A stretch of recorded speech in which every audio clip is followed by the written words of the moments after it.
Hi friends, welcome back to my channel Dua gardening. कैसे आप सब? उम्मीद है खैरियत से होंगे। दोस्तों, आपने एयर लेयरिंग के बारे में तो सुना होगा। ये एक ऐसी टेक्निक है जो कि पौधे में खड़ी शाख में ही जड़ निकाल देती है और ये बहुत ही ज़बरदस्त टेक्निक है। इसकी कई वैरायटीज़ हैं और उसको कई तरीके से किया जा रहा है। यहाँ पर बात यह है कि हम बिना किसी सॉइल के, बिना किसी मिट्टी के, पीस मॉस के और बिना किसी ग्रोइंग मीडिया के हम किस तरह एयर लेयरिंग कर सकते हैं और उसमें किस तरह जड़ें आ सकती हैं। दोस्तों, कटिंग लगाने से बेहतर है आप एयर लेयरिंग करें। किसी भी पौधे की आपको प्रूनिंग करनी है, शाख को कट करना है, आप उस शाख में इस तरह इसी प्रोसीजर से जो मैं आज आपको बता रही हूँ, इस तरह आप बूटी बांध दें और 1 हफ्ते के बाद ही इसमें जड़ निकल आएगी। आप उसको कट करके अलग कर सकते हैं। पूरा वो एक पौधा बन जाएगा जड़ समेत। कटिंग में तो ये होता है कि कटिंग हम लगाते हैं, उसके इतनी केयर करनी पड़ती है, धूप में नहीं रखना है, उसका मॉइस्चर कुछ नहीं होना देना है, बहुत सारी इसमें पंचायतें हैं। तो इस तरह अगर आप इस तरह कटिंग करेंगे अपने पौधों की एयर लेयरिंग के दौरान, तो वो एक मुकम्मल पौधा बनेगा और आपको रिजल्ट भी बहुत अच्छा मिलेगा। कटिंग तो सूख भी जाती हैं, लेकिन जब इसमें जड़ निकल आएगी तो जाहिर है जड़ पौधे के लिए खाना फराहम करेगी और ये एक मुकम्मल पौधा बन जाएगा। दोस्तों, जिस पौधे पे मैं एयर लेयरिंग कर रही हूँ, ये एक फूल वाला पौधा है, फ्लावरिंग प्लांट है। इसका नाम है जेट्रोफा एंटीजेरिमा। तो इसकी कटिंग भी मैंने लगाई थी कुछ दिनों पहले, लेकिन किसी कारण की वजह से मैं ध्यान नहीं दे पाई और वो सूख गई। अब इस पे दोबारा ग्रोथ हो गई है और इसकी नई शाखें 3 शाखें निकली हैं एक कट लगाने से। वरना ये कटिंग मैंने यूँ की थी क्योंकि ये एक ही पौधा लंबा बढ़े जा रहा था, इसकी कोई ब्रांचेस नहीं निकल रही थी, तब मैंने इसकी कटिंग की, प्रूनिंग की। प्रूनिंग से ये होता है कि मज़ीद शाखें निकलती हैं, मज़ीद इसकी ब्रांचेस निकलती हैं। तो मैंने वो काट दिया था। अब इसकी दोबारा 3 शाखें निकल आई हैं। तो अब मैं इस पर एयर लेयरिंग कर रही हूँ ताकि ये हर शाख एक मुकम्मल पौधा बने। ये एक ही पौधा है मेरे पास और बहुत ही मुझे ये ख़ास पौधा है मेरे लिए क्योंकि ये मुझे गिफ्ट मिला था। तो मैं इसको किसी भी तरह ज़ाया नहीं करना चाहती, इसको मरने देना नहीं चाहती। मैं चाहती हूँ इस एक ही पौधे से मैं कई सारे पौधे बना लूँ। दोस्तों, अब प्रोसीजर इसका किस तरह होना है, मैंने आपको पिछली वीडियो में लहसुन और प्याज के छिलकों का पानी बताया था कि आप अपने पौधों में डालें और कीड़े से उस पौधों को बचाएं, कीड़े मकोड़े, छोटे मोटे कीड़े मकोड़े। अब वही पानी जो है ना इसमें काम आएगा और लहसुन का भी इसमें इस्तेमाल होगा। तो हमें क्या करना है, अपनी एक शाख को मुंतखब कर लेना है कि शाख में हमने एयर लेयरिंग करनी है। यहाँ पर 2 शाखें मैंने ली हैं, एक पेंसिल जितनी थिक है, पेंसिल की जितनी मोटाई होती है उतनी मोटी है, और एक उससे थोड़ी सी कम मोटी है। तो मैंने किया क्या है कि 2-3 पट्टे हटा के और इसमें जो है उसके बर्फ को, यानी कि उसकी जो ऊपर की छाल है वो हमें हटा देनी है। थोड़ी सी ऊपर और नीचे से गोल गोल कट लगाना है। हल्का सा कट लगाने में भी एहतियात करनी है कि कहीं पूरी शाख ना कट जाए। बहुत ही हल्का सा कट लगाना, जिस तरह हम आलू के, प्याज के छिलके उतारते हैं उसी तरह बस उस छिलके को हमें उतारना है, थोड़े से एरिए में, थोड़े से हिस्से में। उसके बाद उसमें काले शॉपर जो होते हैं, काली थैली को हमने प्लास्टिक की लपेट देना है और इस प्लास्टिक की थैली को भी आप उसी पानी से, लहसुन और प्याज के पानी से थोड़ा सा इसको धो लें, थोड़ा सा इसको वॉश कर लें। आपने जिस भी टूल्स को इसमें इस्तेमाल किया है, कैंची को, छुरी को, वो सब इस लहसुन के ही पानी से आपने इसको सैनिटाइज करना है। अब सिंपली हमें इसको अंदाज़ा करके कि हमें कितनी चौड़ी और कितनी पतली थैली चाहिए, थैली का पीस चाहिए, उसको हम उस हिसाब से कट कर देंगे और फिर हम इसको राउंड कर देंगे। जैसे छिलका रैप हुआ होता है, इस तरह हमें इसको रैप कर देना है गोल गोल घुमा के। इसमें कुछ भी नहीं लगाना, ना ही आप इसमें रूटिंग हार्मोन की ज़रूरत है, किसी भी किस्म की कोई चीज़ की ज़रूरत नहीं है। बस इसमें आपको थैली को लपेट देना है, ज़्यादा टाइट नहीं करिएगा, थोड़ी सी इसमें हवा की गुंजाइश रहे ताकि जड़ निकालने में आसानी हो और उसमें गुंजाइश हो उसमें। एकदम जब आप सपाट करके, एकदम टाइट करके इसको बांध देंगे और इसमें जड़ निकलने की जगह नहीं छोड़ेंगे तो वो जड़ बहुत कम निकलेगी।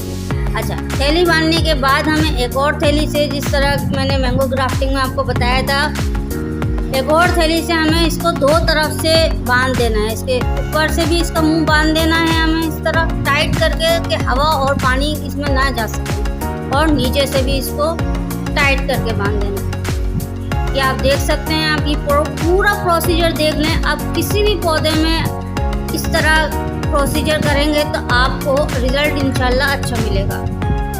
दोस्तों, एयर लेयरिंग के बाद इसको आपने शेड वाले एरिया में रखना है, यानी कि डायरेक्ट धूप में नहीं रखना है, बल्कि जहाँ पे थोड़ा सा साया हो वहाँ रखना है। दोस्तों, इसमें एक बात का बहुत ख़ास ख्याल रखना है कि जो भी आप कटर वगैरह यूज़ करें, छुरी, चाकू या कटर, उसको इस एहतियात से इस्तेमाल करें, कहीं आपके हाथ में ही कट ना लग जाए। आप इस एंगल से इसका काम करें कि आपके हाथ महफूज रहें, क्योंकि इसको करते हुए अक्सर जो फर्स्ट टाइम कर रहे हैं अक्सर वो अपने हाथ काट लेते हैं, हाथ कट जाते हैं। तो आप इस बात का ख़ास एहतियात करें। दोस्तों, सिंपल एयर लेयरिंग भी मैंने आपको सिखाई हुई है। इसकी एक कंप्लीट वीडियो बनी हुई है मेरे चैनल पे, how to air layer for any plant, तो उसको भी आप जाके देख सकते हैं। अगर आप मिट्टी वाली एयर लेयरिंग करना चाहते हैं, यानी कि मिट्टी को गीला करके जो गुट्टी बांधते हैं उस तरीके से, तो वो भी अच्छा तरीका है। लेकिन उसमें होता ये है कि बाज़ प्लांट ऐसे होते हैं, उनकी शाखें काफ़ी मोटी होती हैं और मिट्टी बार बार सूख जाती है। ज़ाहिर है गर्मी का महीना है, गर्मियों के दिन है, तो उसमें ये होता है कि हम उनको इंजेक्शन के ज़रिए उस गुट्टी में पानी देना पड़ता है, वरना वो सूख के पौधा भी सूख जाता है, शाख भी सूख जाती है, उसकी जड़ें भी सारी गल सड़ जाती हैं, सूख जाती हैं। तो इस वजह से वो प्रोसीजर थोड़ा सा मुश्किल है। अब नए ज़माने के साथ, नई टेक्निक के साथ चलना चाहिए। अब ज़माना ये आ गया है कि आप बग़ैर किसी भी मिट्टी के गुट्टी बांध सकते हैं। सिर्फ़ और सिर्फ छाल को आप छीलिए इस तरीके से जिस तरह मैं कर रही हूँ, और उस पर लहसुन का जो है ना लेप लगा दीजिए। लहसुन को काट के उसको उसमें रगड़ दीजिए। उसके बाद उसमें काली थैली से जो है वो रैप कर दिए। काली थैली यहाँ पे रैप करना इसलिए ज़रूरी है क्योंकि जड़ों को लगे हम अंधेरे में हैं और हमें ग्रो होना है। जड़ हमेशा अंधेरे में रहती है क्योंकि वो ज़मीन के नीचे रहती है और पनपती है। अगर जड़ को हम खाली वाइट थैली में लपेट देंगे तो इतनी ख़ास जड़ें नहीं निकलेंगी, इतना अच्छा रिज़ल्ट हमें नहीं मिलेगा।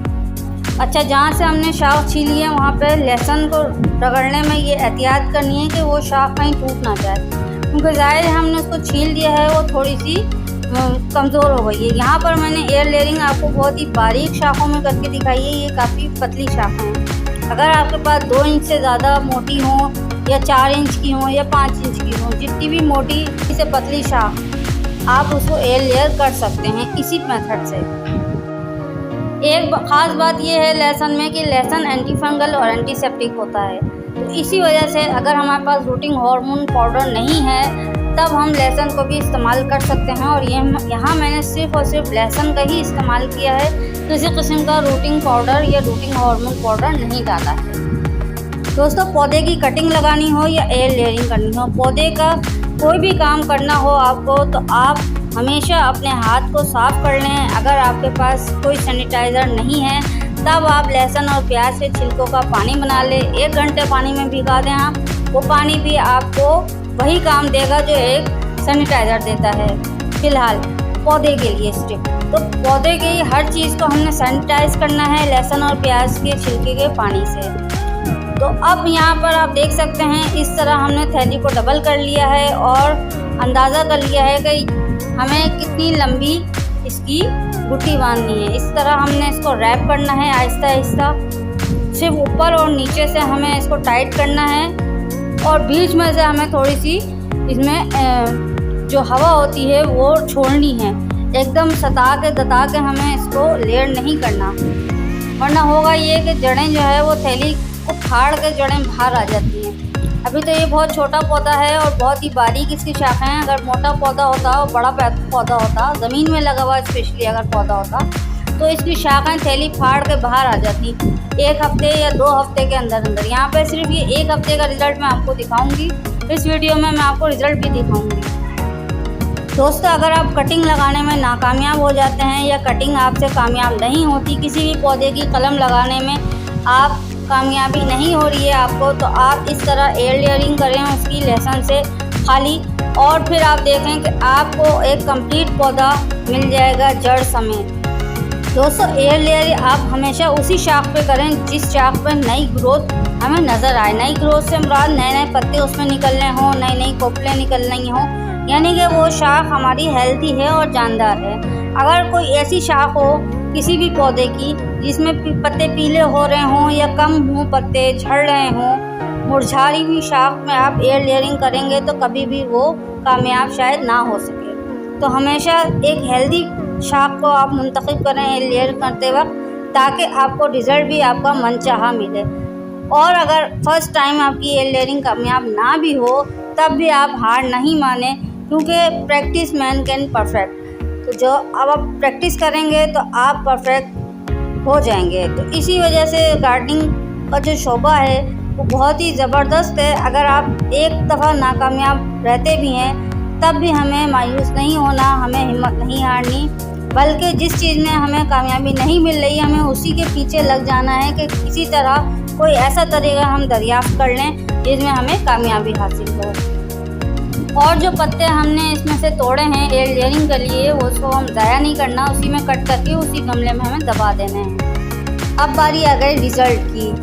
अब हमारे पौधे में फ्लावरिंग भी स्टार्ट हो चुकी है। देख सकते हैं आप जट्रोफा इंटीजरिमा प्लांट की एयर लेयरिंग हमारी कामयाब हो गई है। एयर लेयरिंग के बाद अगर शाख हमारी सूख जाती है, झड़ जाती है, तो हमारी एयर लेयरिंग नाकामयाब हो गई। लेकिन यहाँ पर हमारी एयर लेयरिंग इस तरीके से बग़ैर किसी मिट्टी के, बग़ैर किसी सॉइल के कामयाब हो चुकी है। अब मैं आपको इसका रिज़ल्ट दिखाती हूँ। ये आप देख सकते हैं इसमें कितनी लंबी जड़ें डेवलप हो गई हैं। और इसको खोलते हुए मेरा हाथ इस पर लग गया था तो ये इसकी जड़ें गिर गई हैं टूट के, मेरे हाथ से टूट के गिर गई हैं। जब भी आप इसको खोलें बड़ी एहतियात से खोलें और इनकी जड़ों को टच ना करें। अगर आपने हाथ आपका लग गया इनकी जड़ों पर, क्योंकि बहुत अभी नाजुक जड़ें हैं, तो ये टूट जाएंगी। तो अब मैं दूसरी शाख को खोल के दिखाती हूँ आपको कि इस शाख में कितनी डेवलप हुई हैं जड़ें, रूट्स यानी कितनी रूट्स निकली हैं। और इस तरह हम एयर लेयरिंग बहुत ही आसान तरीके से कर सकते हैं। कोई पंचायत नहीं मिट्टी बार बार गीली करो, सिर्फ 1 महीने में ये रिज़ल्ट है, आप देख सकते हैं। और इसमें एयर लेयरिंग के बाद न्यू ग्रोथ भी स्टार्ट हो चुकी है। वो देखें छोटी सी एक शाख दूसरी निकल रही है। अब मैं आपको दूसरी शाख की भी एयर लेयरिंग का रिज़ल्ट दिखाती हूँ। अब हम इसको खोल लेंगे एहतियात से। वाओ, इसमें भी आप देख सकते हैं जड़ें निकल चुकी हैं और कुछ जड़ें ऊपर जा रही हैं अपनी मर्ज़ी से, कुछ जड़ें नीचे आ रही हैं, क्योंकि उनको अंधेरा मिला पूरी, तो उनको पता नहीं है कि ऊपर कहाँ जाना है, हमें नीचे कहाँ जाना है। तो इस तरह भी जड़ें निकल सकती हैं। और इसको बहुत ही एहतियात से आपको काटना है, किसी छुरी से, कांची से नहीं काटिएगा, बल्कि ये जो ब्लेड आता है कटर ब्लेड, इससे ही कट कर दें तो एक अच्छा शार्प कट लगेगा। ये देख सकते हैं आप, जो एक्स्ट्रा डंडी है वो काट के मैं फेंक दूँगी और बाकी मैं इसको गमले में लगा दूँगी। तो देखा आपने दोस्तों, एयर लेयरिंग हो गई दुआ गार्डनिंग के साथ बहुत ही आसान। इसी तरह की मज़ेदार वीडियोस के लिए देखते रहिए दुआ गार्डनिंग को अपनी दुआओं में याद रखें। Take care, thanks for watching.